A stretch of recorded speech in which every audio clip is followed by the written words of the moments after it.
Boa tarde, bem-vindos. Eu sou a Júnia. Estou aqui para mais um bate-papo ambiental que a gente tem feito às quartas-feiras. E hoje a gente vai conversar com a psicóloga Janaína Matias, que tem um trabalho sobre constelação familiar, bioenergética. Então, estou aguardando a Janaína entrar. Jana entrou.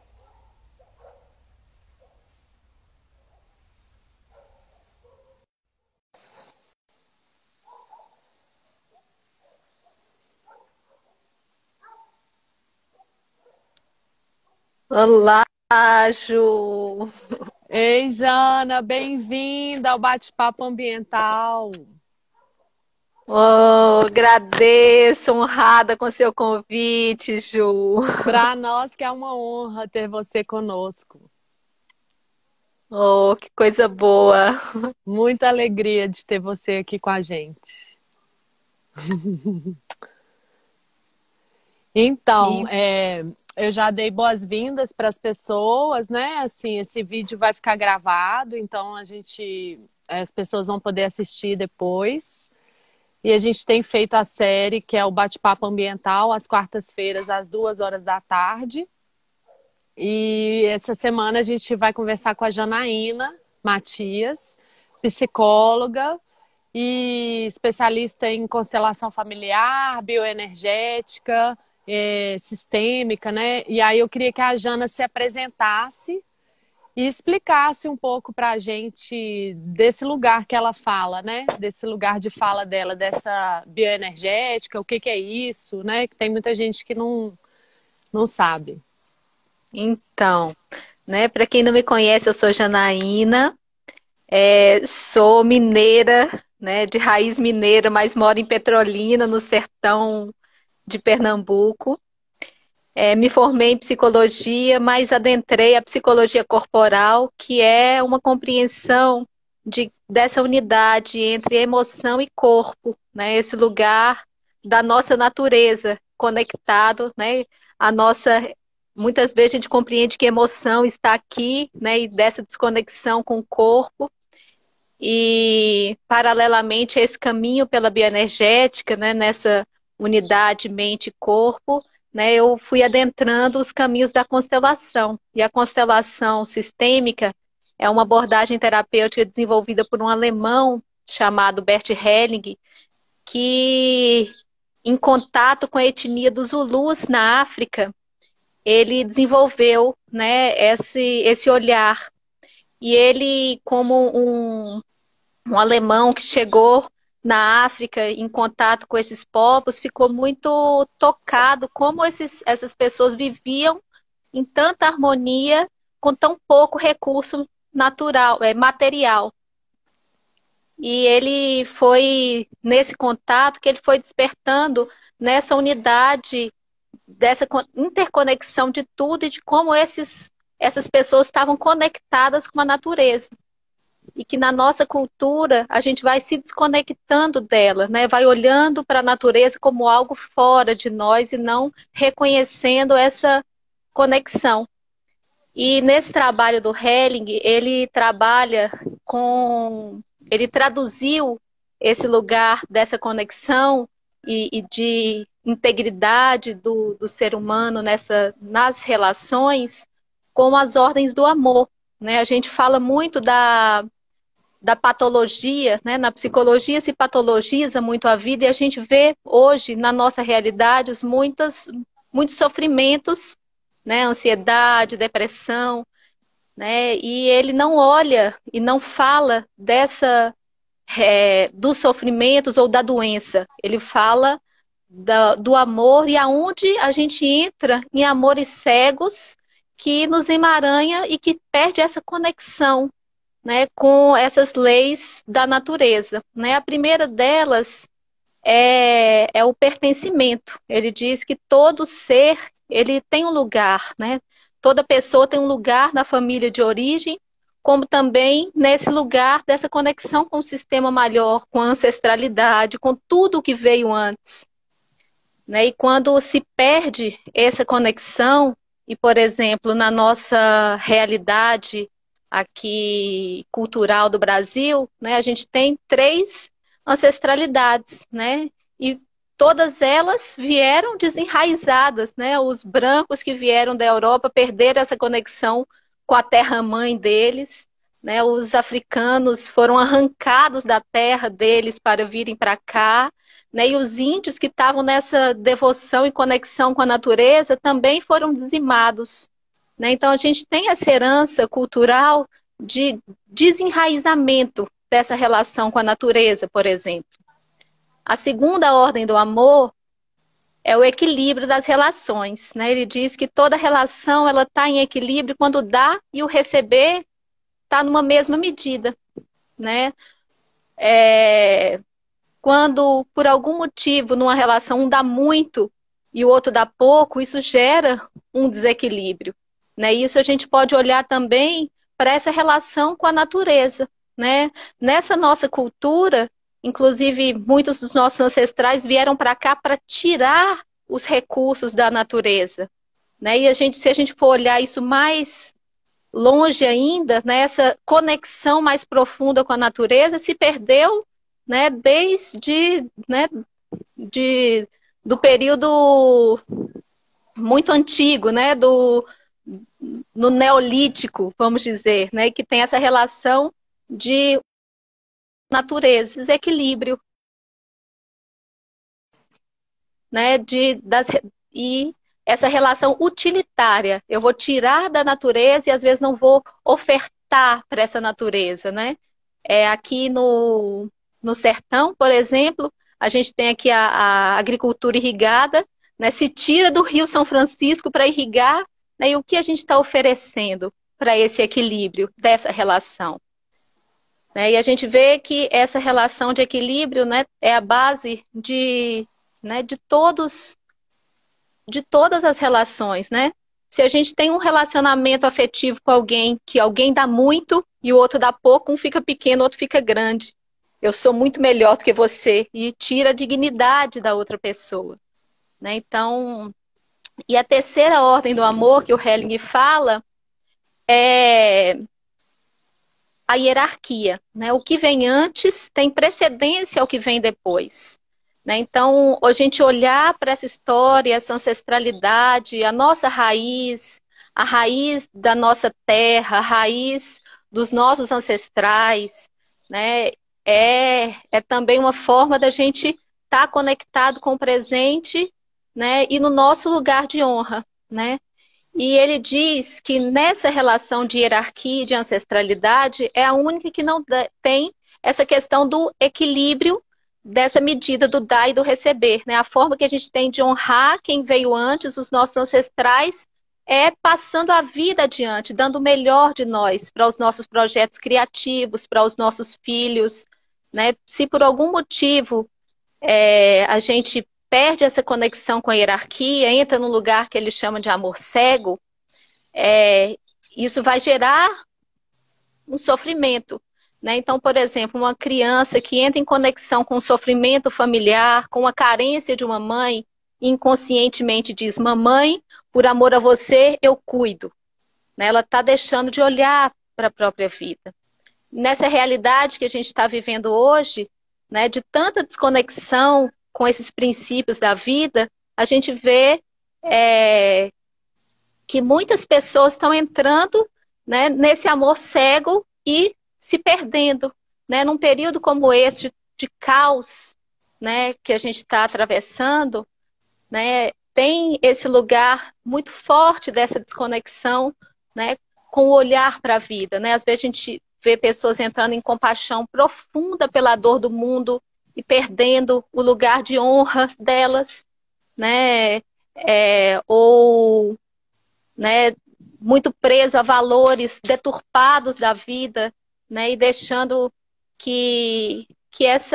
né, que o bem que recebemos dessa ancestralidade seja honrado e ofertado para o mundo com o melhor que cada um podemos ofertar, né? Então a constelação ela trabalha né? O Helling trabalhou com esses 3 pilares e compreendendo que a gente tem no nosso corpo essa memória do nosso campo energético, né? E essa memória a gente pode sentir, por exemplo, quando a gente encontra alguém, né? Às vezes a gente está com uma sensação no nosso corpo e de repente a gente sai desse encontro e está com uma sensação estranha. Nossa, encontrei com fulaninho e saí de lá com uma angústia tão grande, né? E essa angústia vem desse campo de ressonância, né? Que a gente tem nos nossos encontros da vida, né? E que a gente não tem tanta consciência delas, né? E quando a gente abre uma constelação, a Travou. gente vai abrir esse Gente, vocês campo estão me ouvindo? energético.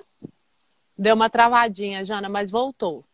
Voltou? Você estava falando do campo. Ah, Isso, que a gente tem essa conexão com o campo energético, né? E quando a gente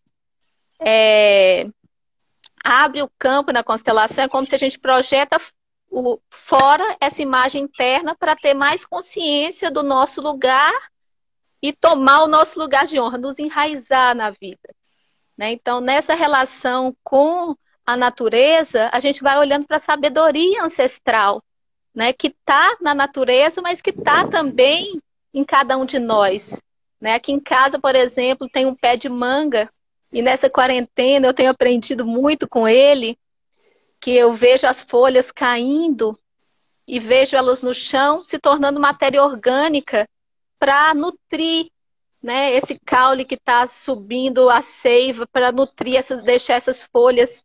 E numa realidade como essa, a gente também poder olhar para os nossos ancestrais e honrar a vida deles em nós, no nosso corpo, é a gente tomar essa força para nos nutrir na vida e nos ofertar para o mundo, né? Nos enraizando e podendo ser copa grande, né? Porque no nosso corpo, quanto mais profundo a gente pode ir nas nossas raízes, como uma planta, como uma árvore, a gente também pode se expandir na vida, né?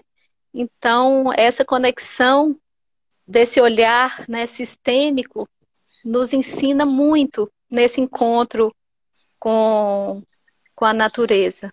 tem uma lei hermética, né, que é tudo que é do micro é no macro. Então, que a natureza ela reproduz os sistemas, né? E é exatamente isso que você está dizendo, que a gente, enquanto humano, a gente reproduz no nosso próprio corpo, né, o sistema da natureza, né? Exatamente, Ju, e acho que é importante a gente olhar, né, que tudo que tem fora tem dentro de nós, né? E acho que essa relação e esse encontro que a gente tem, né, é um lugar também de autorresponsabilidade, né? Porque muitas vezes a gente projeta, a gente vê as mazelas do mundo e projeta fora, né, esse pedido de socorro, porque os governantes isso, porque claro que sim, que tem responsabilidade, claro que a gente vive num mundo de desigualdade, de privilégios, isso é uma herança ancestral de dores, de memórias, né? Mas se a gente fica no lugar de vítima, né, dessas memórias, a gente também não é ator dessa transformação, né? Então a gente olhar para dentro e adentrar essas sombras internas que nos habitam, né? Olhar para a nossa verdade, olhar para as mazelas também que existem dentro de cada um de nós, é um potencial,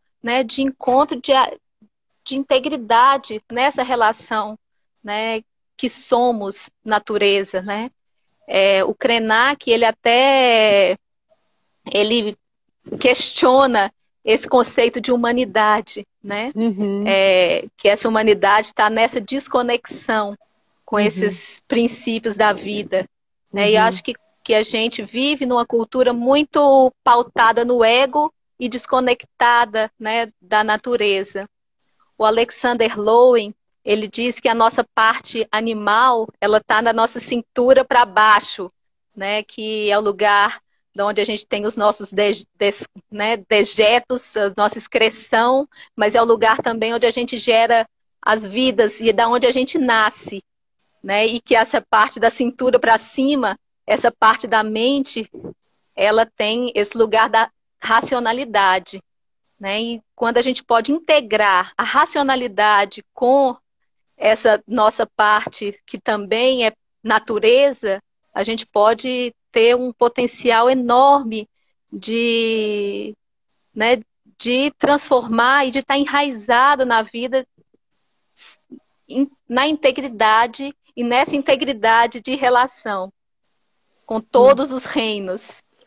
Muito bom, Jana, isso que você disse. Então, assim, só para situar as pessoas. Então, você está falando de. Você falou, você explicou um pouquinho sobre a constelação, né? Quais são os três pilares que o Bert Hellinger traz da constelação. E a bioenergética?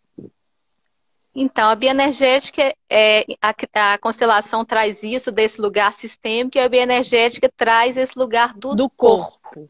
Né? O corpo enquanto a nossa morada, enquanto esse lugar, natureza que nos habita.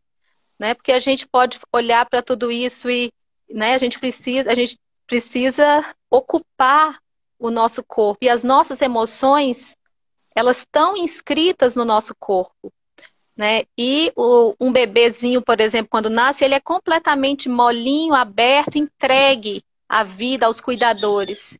E à medida que ele vai tendo essa necessidade de sobrevivência, ele vai encoraçando esse corpo, tensionando a musculatura e desconectando, às vezes, essas emoções, né, de si, porque precisa sobreviver numa realidade, numa cultura que não acolhe as emoções, não acolhe o que se sente, não acolhe a verdade, né? Tem que se mostrar, às vezes, uma imagem para pertencer, precisa se abrir mão de quem se é, né? Uma criança, por exemplo, ela só quer ser amada.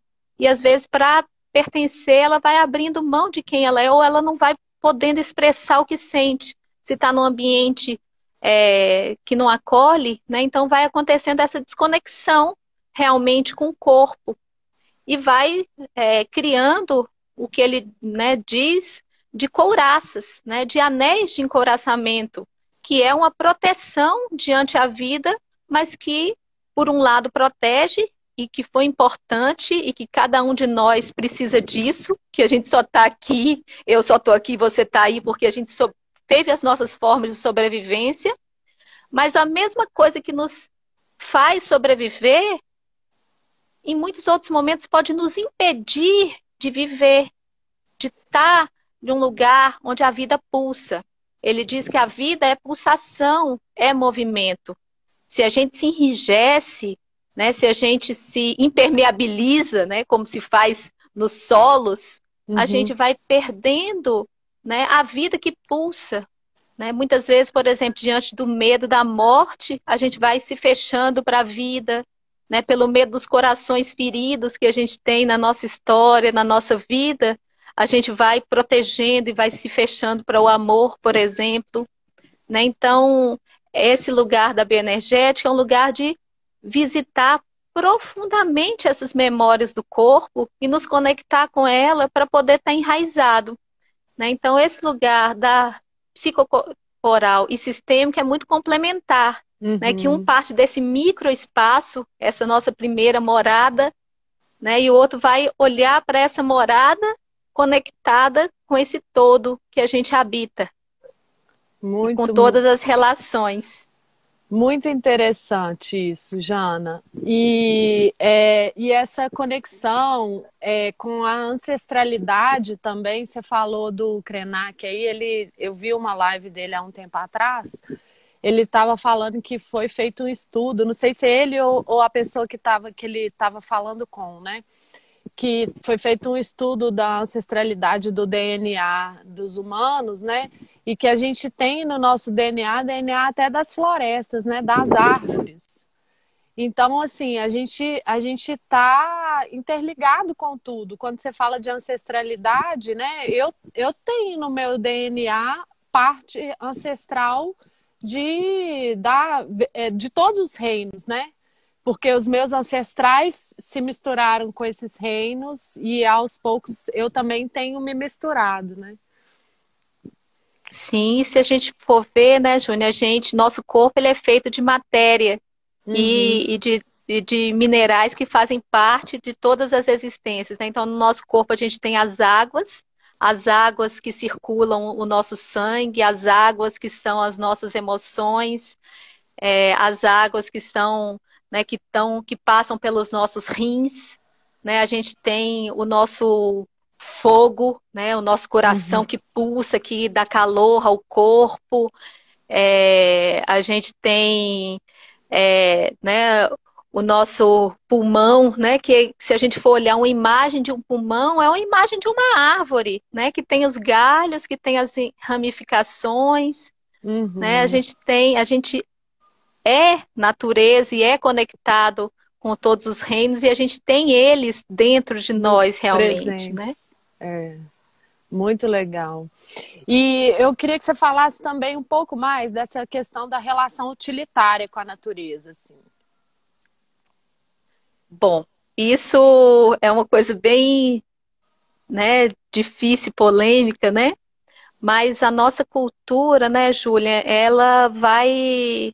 A gente vem de uma história, né, ancestral que se perdeu essa conexão. Se a gente for ver as culturas tradicionais dos povos originários, elas têm uma honra e uma reverência à natureza de uma forma muito diferente da nossa, né? Os nativos de muitos lugares, eles têm um senso de comunidade, né? Diferente da nossa realidade, que tem um senso de individualidade, né?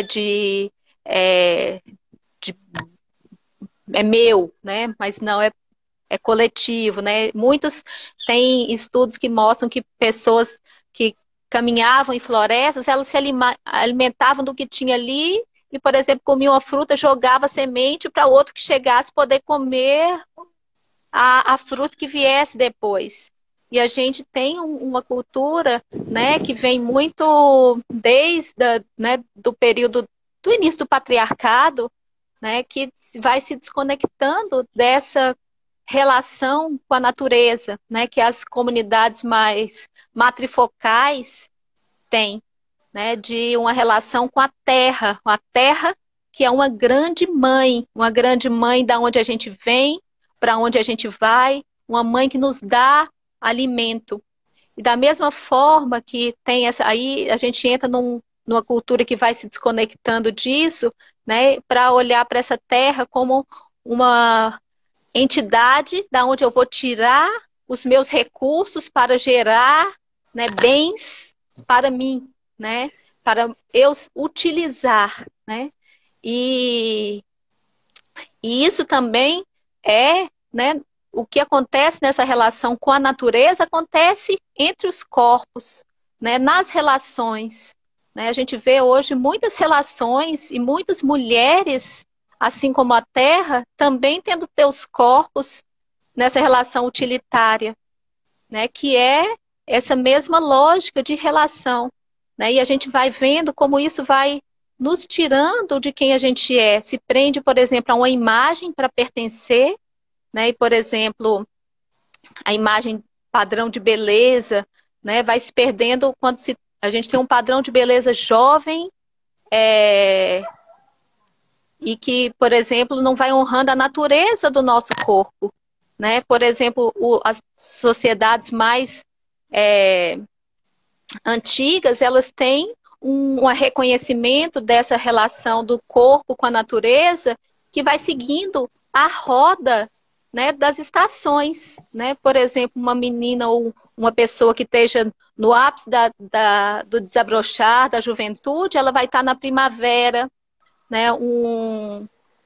Uma pessoa que está, né, numa idade de produção, de trabalho, de ter filhos, de ter projetos criativos, vai estar, né, no verão, ali, naquele calor. Né? Uma pessoa que está, né, já no momento, né, de precisar resguardar mais o corpo, de já ter uma maturidade, uma sabedoria sobre a vida, de já ter conhecido a vida e a morte, vai estar no outono, assim como um ancião, né? Ele vai estar no inverno precisando de ser recolhido, e nessas sociedades mais antigas eles tinham a beleza da sabedoria, que na nossa cultura se perde, né? A gente vai nesse lugar da produção, que faz parte, né, desse modus de produção, né, que o capitalismo traz. Né? Não é vamos desconstruir o capitalismo, não é isso. Né? A gente está nessa realidade e isso faz, né, vem também de uma sabedoria adquirida que hoje a gente tem, né, confortos que esses ancestrais não tinham, recursos, tecnologia, né, não poderiam fazer lives, por exemplo. Não tinha essa conexão, né? Eu estou aqui em Petrolina e estou aí junto contigo em BH, né? Uhum. Mas é poder a gente ter um olhar de inclusão dessas outras sabedorias, né? Que trazem essa conexão maior com a vida e com essa ancestralidade, com esse saber, né? Dessas culturas que vêm e que têm uma outra relação com os corpos e com a natureza, né? De poder reconhecer a natureza enquanto e todos os reinos e a terra enquanto um, um ente vivo, uma grande mãe. Muito bom, Jana. Também queria que você falasse um pouco de formas de integrar esses conhecimentos, né, dessa ancestralidade, das plantas, né, de honrar e reverenciar a terra. A gente conversou um pouco sobre isso. Eu acho que seria legal você trazer um pouquinho disso para nós. De Não sei se eu entendi a tua pergunta. Eu quero que você fale de formas de integrar esses conhecimentos, né? De integrar os conhecimentos da bioenergética, do sistema para o homem, assim. Como que a gente pode fazer honrar esses conhecimentos e integrar isso? Então, eu não conheço um outro caminho a não ser a gente nos aprofundar na gente mesmo, né? Esse foi o meu caminho e que foi despertado muito cedo, né? Minha mãe via minhas inquietações diante a vida, né? E acho que ela pensava, Janaína está dando problema. Mas Janaína é tão sensível que não cabe nesse mundo da forma que é e precisa olhar para coisas muito profundas, né? E foi, né, aí que eu iniciei o meu processo terapêutico. Eu tinha uns 16 anos e fui aprofundando nesses lugares de conhecimento, de autoconhecimento, né? Aí fui estudar psicologia, já encantada com isso. E logo depois eu me mudei para Recife e foi para mim algo muito brusco, né? Um choque cultural, vindo de um clima de montanhas, de cerrado, para um clima de litoral, de nordeste, de calor, de outra cultura, de outra forma de relação. E sempre que a gente vivencia situações de grandes transformações, como essa que a gente está vivenciando agora com a pandemia, tem internamente, a gente vivencia um certo desaterramento. É como se a gente perdesse um pouco o nosso chão, né?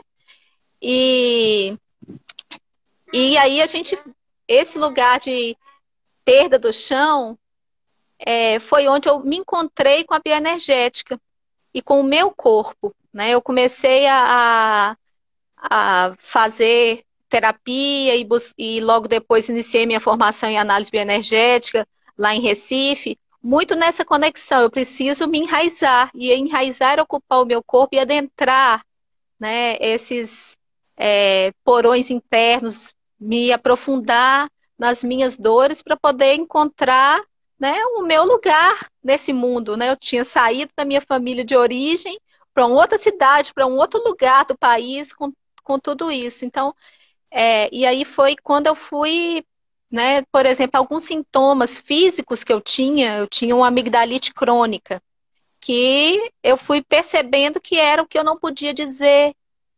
para o que não cabia ali na minha expressão, né, e fui me encontrando e deixando, né, à medida que eu pude fazendo circular as águas, por exemplo, das minhas emoções, e muito choro, que o Lowen diz que o choro tem um poder de cura, né, de liberação, e ele fala que é um choro que vem das vísceras, né, que é aquele que a gente sente aqui, e Uhum. que os bebês fazem isso muitas vezes, né? Eles entram em choros muito profundos quando estão estressados e depois relaxam e dormem, né? Então, acho que esse caminho de adentrar e nesse conhecimento que não passa por aqui, né? A gente aprende a racionalidade na escola, a conhecer né, pelos livros, e isso é importante, né? Eu venho estudando muito também através dos livros, mas esse lugar da conexão é um lugar do conhecimento nosso, das nossas vísceras, aqueles lugares mais profundos que às vezes a gente tem muito medo de acessar, porque acessar é tocar em memórias de dor, né? E tocar memórias de dor não é fácil para ninguém. Mas quando a gente está num ambiente seguro, protegido, e isso é, por exemplo, que a gente trabalha num setting terapêutico da bioenergética, um ambiente seguro, protegido, que aquela expressão possa sair, esse lugar possa ser visitado, né, sem que seja retraumatizado, porque muitas das situações a gente vivencia e pode se tocar em lugares de uma sensibilidade muito grande, que pode reviver um trauma, mas quando a gente pode ter um contorno, um ambiente seguro, essas emoções podem ser liberadas e enraizarmos, né, a partir daí de um outro lugar, né, de um lugar de integridade. É como né, encontrar, né, e aí acho que não tem mais o sofrimento, existe a memória, né, que faz parte da nossa história, mas é também encontrar luzes na vida, né? Poder olhar para as sombras para encontrar a luz. E a gente pode ver assim, numa sombra, se entra um raio de luz, não tem sombra, né? Então, às vezes a gente tem tanto medo de olhar aquilo que está na nossa escuridão, que a gente precisou proteger, e é esse o caminho que eu conheço, né? Que é a gente poder olhar mesmo, verdadeiramente para isso, verdadeiramente para aqueles lugares vulneráveis da nossa história, que muitas vezes foram dolorosos, foram difíceis, né? Mas eles fazem parte, né? E hoje, por exemplo, eu vejo que eu sou muito grata, inclusive, a todos eles, porque foram as minhas dores que me fizeram buscar, né? Sim. E a gente vê, por exemplo, um bebezinho quando nasce e ele tem ali, né, a mãe inteiramente para ele, é justamente no desconforto que ele vai querer buscar, né? Uma criança vai aprendendo a andar para ir atrás de um brinquedo que está ali faltando, né? Então, também, às vezes a gente vê os sofrimentos como algo negativo e não quer nem olhar, né? Mas hoje, por exemplo, depois de adentrar memórias muito profundas, eu posso agradecer, né? Agradecer a tudo como foi. Mas agradecer a tudo como foi e a tudo como é um processo muito de olhar para essa verdade, né? Muitas vezes algumas pessoas me perguntam, Janaína, me indica um livro para eu ler, para eu aprender sobre isso. Tem vários livros que são muito importantes, mas os livros podem se tornar vazios se a gente não aprofunda nesse lugar, né? Nessa sabedoria da escuridão das nossas vísceras.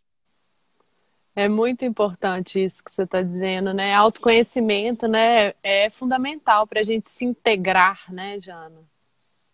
Isso, exatamente. É, Integrar. E é. integrar é justamente o nome do espaço terapêutico né, que eu sou, sei lá, guardiã dele. Que eu fui designada para criá-lo e para, junto com outras pessoas, podermos trazer, fertilizar, né, esse lugar de mais integridade e de encontro, né, com esses lugares profundos e difíceis que nos habitam. Muito bom. Jana, uma outra coisa que eu queria saber de você é esses temas que você está trazendo aí, como que você vê isso sendo trabalhado por uma perspectiva da educação ambiental? E também, assim, se você vê diferença, por exemplo, para trabalhar esses temas para crianças, para adultos, você acha que... Como que você vê isso? Então, Ju, assim, eu não trabalho com educação ambiental, né? Só cumprimentando as pessoas, tem pessoas muito queridas Tem. aqui, Deizinha, minha mãe, Bruno aqui do Integrar, A Raquel algumas Medeiros pessoas que eu vi entrou. passando por É. aí, Inês, Inês dizendo, Integrar traz luz, oh, que coisa boa poder, e a gente só pode ressoar com o que a gente encontra, Inês. É, Então, Júnior, eu não trabalho na área de educação, né? Apesar de ser mãe de 3 crianças. Pois é. Então, acabo também fazendo esse papel educativo. Mas eu sinto que quando a gente pode trazer isso para a vida, né? Isso pode ser integrado e honrado pelas crianças, né? Nesse valor da vida. E a linguagem que a criança fala não é a linguagem do adulto. O adulto, né, tem a racionalidade desenvolvida. A criança, ela vai falar a partir da brincadeira. A criança, ela está conectada com o coração, com a emoção, né? Então, a gente vê, por exemplo, até um filhote de animal, se a gente olha para ele, a gente vai ter ternura, né? E é com esse olhar, né, límpido que uma criança olha para a natureza quando ela é apresentada. Muitas das crianças não vão no supermercado hoje nas cidades, né, e não conseguem entender da onde surgiu o tomate, vai estar lá empacotado, por exemplo. Né? Então, acho que poder trazer isso, né, essa relação que os adultos precisam desenvolver, né, poder trazer isso para a vida, para as famílias, para essa relação com as crianças, precisa ofertar espaços de relação. Uhum. Né, que isso possa ser incluído desconstruído uma cultura, né, e incluído essa sabedoria. Né? Por exemplo, eu estou aqui conversando contigo debaixo de um pé de bananeira, Banana. né, que essa bananeira ela está plantada com as águas cinzas aqui da minha casa. Né? Então, todas as águas da pia, de banheiro, de chuveiro, ela está irrigando essa bananeira, que as crianças participaram, né, conhecem esse ciclo. Né? Então, acho que a gente poder... E as crianças se conectam com isso quando isso é ofertado. Né? No Uhum. entanto, a gente tem hoje uma realidade que muito da tecnologia, que é importante, que bom que existe, que pode ser usada a favor da vida, mas que distancia isso, né? Nas Uhum. escolas, por exemplo, as crianças ficam expert em nuca do colega, né? Ficam assentados atrás e não tem essa conexão de frente, de olhar para tudo isso. Vai Ai, para esse expert lugar. nunca é muito bom.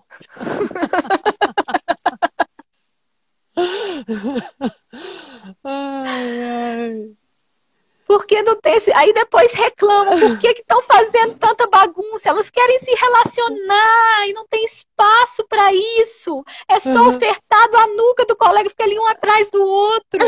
Né? Então, acho que criar espaços para essas relações.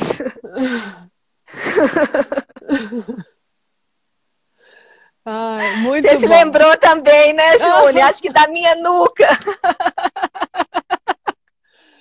Ai, gente, muito engraçado. Eu acho que você tem toda a razão. Assim, eu faço uma reflexão que na época que a gente estava, eu fui para a escola, as pessoas não sabem, né, Jana? A gente era coleguinha de escola, né? A gente se conhecia, a gente deveria ter uns 11 anos de idade, mais ou menos. E a gente foi muito amiga por muitos anos, assim, a gente era inseparável, eu e Janaína. E aí, eu me senti, Jana, durante o período escolar, e eu só fui descobrir isso muito depois, sabe? Eu me senti desrespeitada pelo processo educativo que eu passei, sabe? Porque eu acredito que assim, as escolas elas têm essa coisa assim de muito vamos aprende aí, decora aí, é isso aqui que você tem que saber, é muito uma coisa desconectada, né, com a realidade, com o mundo, né? Para que que eu quero saber equação de segundo grau? Para que que eu quero saber tabela, né? Assim, umas coisas desconectada, assim, de decoreba, né? E eu nunca fui muito de estudar e tal. Então, assim, eu acho que nunca nessa época, né? Tanto que depois que eu saí da escola, né? E eu fui para a faculdade e aí eu fui sim buscar estudos que realmente fizessem sentido para mim. Eu consegui avançar muito, né? Nos meus estudos porque eu via que fazia sentido, mas eu acho que a escola realmente ela peca muito nessa coisa de não fazer sentido, né? E a gente fica expert em nuca do colega. E assim, né, Júlia, assim, não valoriza o que tem da individualidade, né? E para É, pertencer, a gente precisa corresponder, a criança precisa corresponder ao que está colocado ali. E isso tudo vai fazendo com que ela desconecte dela mesma, do que faz, né, o coração dela vibrar, do que faz ela buscar conhecimento, né? Então, esse lugar, né, da natureza individual que cada um somos, né? Então, acho que é um grande desafio realmente, numa sociedade, né, de massa, né, a gente poder reconhecer essa e valorizar essa individualidade, né? sim.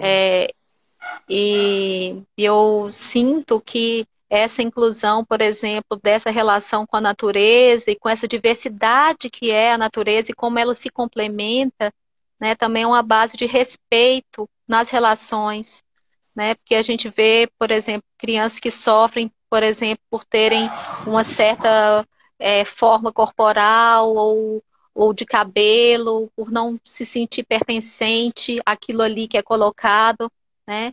E quando a gente olha para a natureza, a gente vê a diversidade, como essa diversidade se complementa, né? Que se a gente vê, por exemplo, as monoculturas, como elas são iguais e numa lógica muitas vezes antivida, né? Com transgênicos, né? E quando a gente vê as individualidades também nesse espaço, né? De educação, é também olhar para essa vida que pulsa na diversidade, que pode expandir relações de mais harmonia, de mais integridade. E eu me recordo, né, assim, o quanto era sofrido para você e para mim também, né, o quanto eu passava vergonha. Júnia, pisa no meu pé, me esconde os meus sapatos. E, né, e como a gente poder encontrar caminhos onde a gente vai nessa conexão, né, do que faz o nosso coração vibrar, a gente está encontrando com o nosso sentido para essa existência, né? E podendo ofertar o que a gente tem de melhor, né, com o que a gente tem internamente, com as nossas habilidades. E a gente vê um mundo hoje de tantos sofrimentos, tantas pessoas perdidas, né, e numa realidade que a gente está vivenciando agora, que todo mundo perdeu um pouco o chão, né, e se educa para reproduzir conhecimentos, e de repente todo mundo é convocado a se reinventar, fica muitas pessoas perdidas, sem saber para onde olhar, né? Tentando buscar fora essa resposta, buscar nos governos, buscar alguém que venha nos salvar, né? Como uma criança faz quando olha para os educadores, né? Uma criança, ela precisa de alguém que possa reconhecer e guiar para seguir, né? E quando a gente não tem esse lugar enraizado na nossa vida, a gente também vai ficar, né? Da possibilidade de sermos quem somos, a gente vai ficar perdido frente ao caos, porque a gente não está conectado, né? No início, eu já contei isso para algumas pessoas, mas no início da quarentena, as minhas tartarugas, meus jabutis, foram quem me ensinaram muito, que eu voltei para casa, de repente fecho o consultório, começa, volta para casa, e o que eu vou fazer? E meio aquela sensação, né, de angústia com toda essa realidade, e de repente os meus jabutis tranquilamente entrando dentro de casa, fazendo cocô em todo canto, e do jeito deles, eu falei, gente, o que eles estão querendo falar para mim? E aí eu comecei a observar o tempo lento deles, e ver, né, que eles estavam com aquele tempo lento E eles são animais com longevidade enorme, né? Vivem 100 anos. Eu sempre brinco, vão ser a herança que eu vou deixar para as crianças, para os meus filhos. Eles ficam até bem bravos quando eu brinco com eles, falando dos jabutis.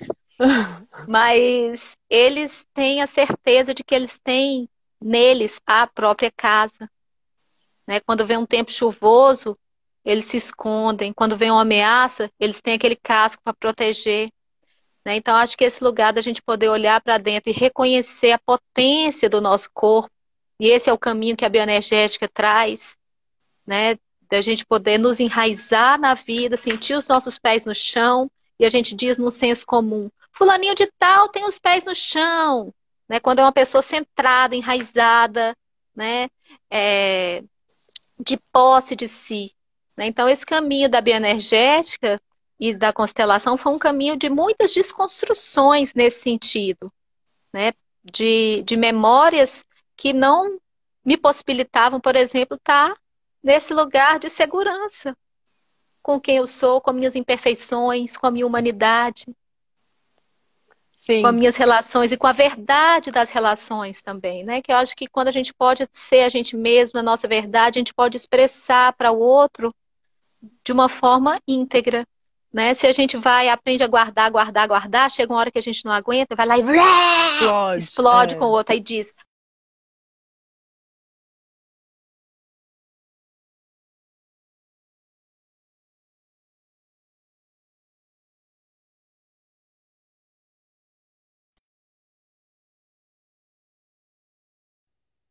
Voltou. Travou?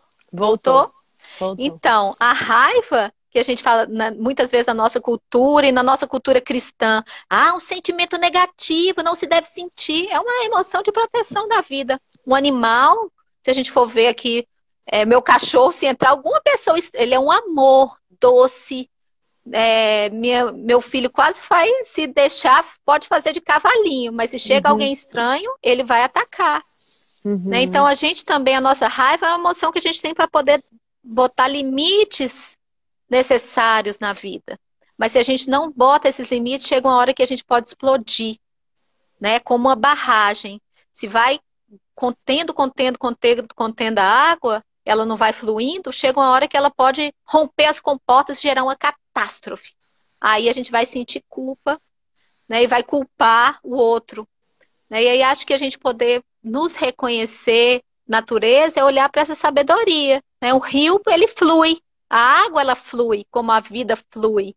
E ele também tem bordas. Se não tem margem, se não tem limite, a água vai toda embora. Uhum. Né? E assim também as nossas emoções. Né? A gente precisa fluir. E o Lowen, na bioenergética, ele diz que as nossas emoções é como um pêndulo. E que a gente vai passando por elas na vida, né? Se é um momento de tristeza, a gente vai sentir aquela tristeza. Se tem uma perda, né, a gente vai entrar num choro. Mas na nossa realidade, se alguém morre, não chore, vai ficar bem, ele foi para um bom lugar. Poxa, a pessoa perdeu alguém, tá precisando é chorar mesmo. Ou se medicaliza as dores, se medicaliza as emoções. E aí a gente vê uma sociedade anti-vida, né, que vai perdendo essa conexão. Claro que as medicações elas são importantes quando se tem algum sintoma e elas são necessárias, né? Como toda tecnologia, ela veio e pode salvar vidas, mas ela também pode impedir a vida, né? Então, Uhum. quando eu falo disso, não é, criticando ou, né, numa posição, sou contra isso, não. Né? Eu acho que é poder olhar para esse lugar mesmo da natureza e dos recursos que a gente pode Exato. tomar para estar na nossa integridade. Eu queria te fazer uma última pergunta, porque a gente está acabando o tempo. Seja lá qual seja o tempo. A gente está acabando o nosso tempo, né? A gente tem aí 9 minutos.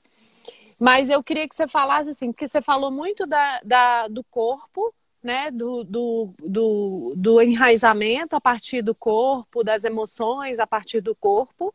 E também você falou do sistema, né? Quando a gente estava falando até da educação, você trouxe uma questão muito importante, que é assim, a gente não vê a individualidade, né? A educação, ela não traz essa coisa da individualidade. Então, eu queria que você comentasse um pouco assim, qual que é essa medida, né? Assim, para o meu e o coletivo, o meu corpo, o meu entendimento e o todo, né? Assim, como que você vê essa relação? Como que você entende isso? Então, acho que nós somos seres de relação, né? Nós nascemos de uma relação, de um pai, de uma mãe, que faz a nossa individualidade, né? Que a gente tem tudo isso, né? Que a gente se faz e se constrói na relação, né? Uhum. E acho que quanto mais a gente pode estar na integridade com a nossa individualidade, com o nosso corpo, a gente também vai poder estar nessa relação de respeito com o corpo, com a individualidade do Do outro, outro. né? Muitas vezes um corpo que é invadido, ele vai também reproduzir isso, porque é o que ele aprendeu, né? Então, se eu, por exemplo, tive uma história de uma relação invasiva com alguém da minha família, né? E que isso, com meu cuidador, minha cuidadora, eu vou aprender que isso é O a forma normal. de amor. Então, eu vou fazer isso com meus filhos, vou reproduzir, né? Então, acho que quanto mais a gente pode estar na nossa integridade, a gente também vai estar na integridade das relações, podendo nos expressar de forma adequada, né? Podendo não mentir para a nossa verdade, né? Uma criança, às vezes, ela precisa abrir mão da verdade dela para não desagradar. Uma criança precisa ser amada. No lugar de adulto, não tem como a gente agradar o tempo todo. A gente vai desagradar alguém, É. né? Mas quando a gente pode comunicar isso na nossa verdade, sem, né? E aí é uma coisa da comunicação não violenta, a partir de mim, né? Porque muitas vezes a gente está ferido com a situação e ao invés de poder dizer do que a gente sente, olha, eu me senti muito constrangida com essa situação que você me colocou, ou com essa situação que a gente vivenciou. Eu estou dizendo do meu sentimento, que é diferente. Poxa, você fez tudo errado, Uhum. né? Que aí já está na culpabilização. Aí isso entra no. A outra Uhum. pessoa já vai receber isso também de forma defensiva, né? Porque vai se sentir agredida. Então, quando a gente pode ir para esse lugar de integridade conosco, a gente também vai aprendendo a ir para esse lugar de integridade nas relações, expressando de uma forma que a gente pode ser compreendida.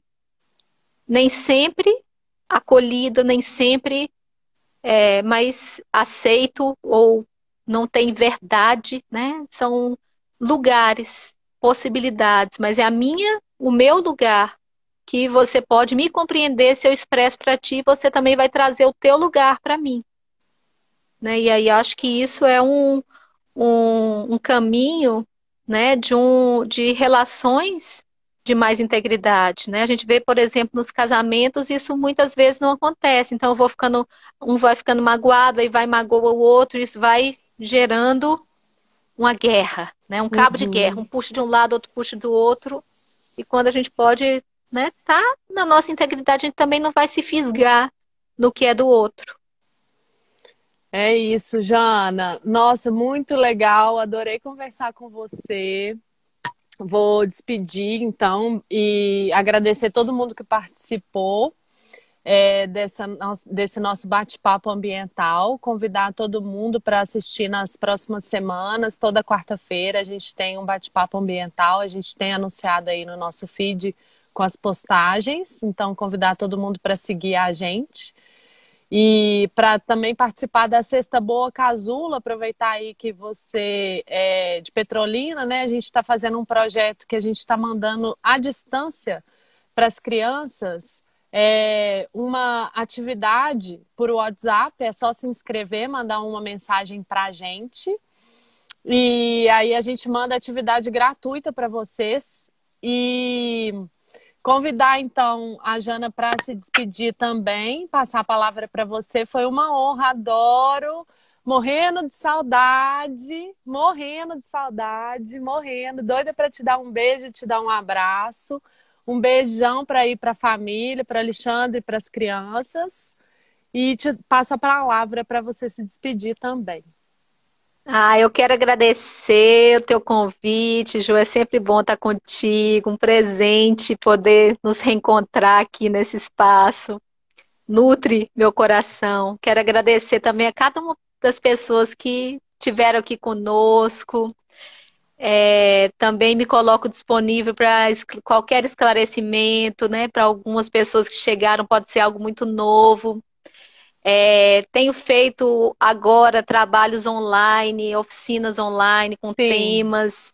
Fiz uma oficina sábado que foi maravilhosa, gente. Foi maravilhosa. Sobre criatividade, né? Enraizamento de criatividade. Maravilhosa.